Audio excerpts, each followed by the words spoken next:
presenting by Sandeep Films Osia, singer Rajesh Bhatia, music by Hariom Goswami.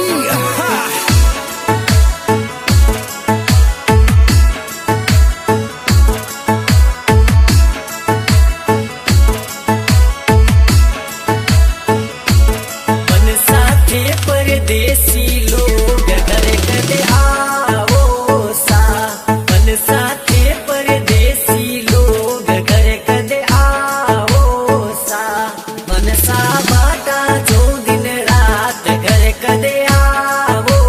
सा, मन सा बाटा जो दिन रात घर कदे आवो सा, घर कदे आवो सा।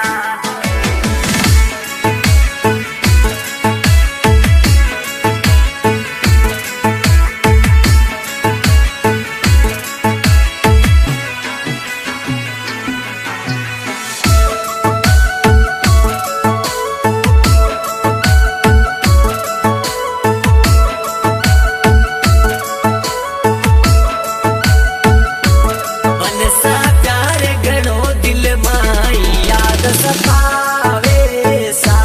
मन सा प्यार करो दिल माई याद सतावे सा,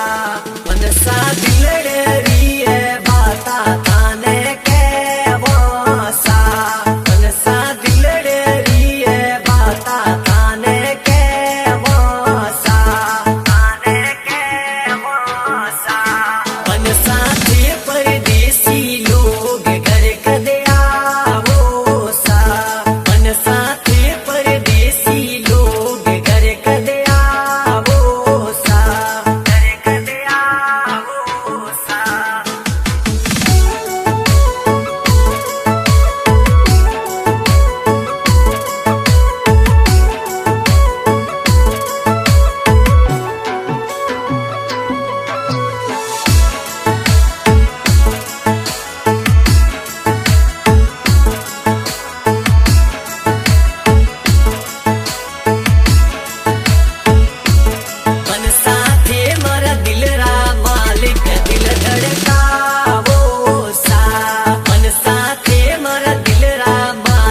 दिल धड़कावो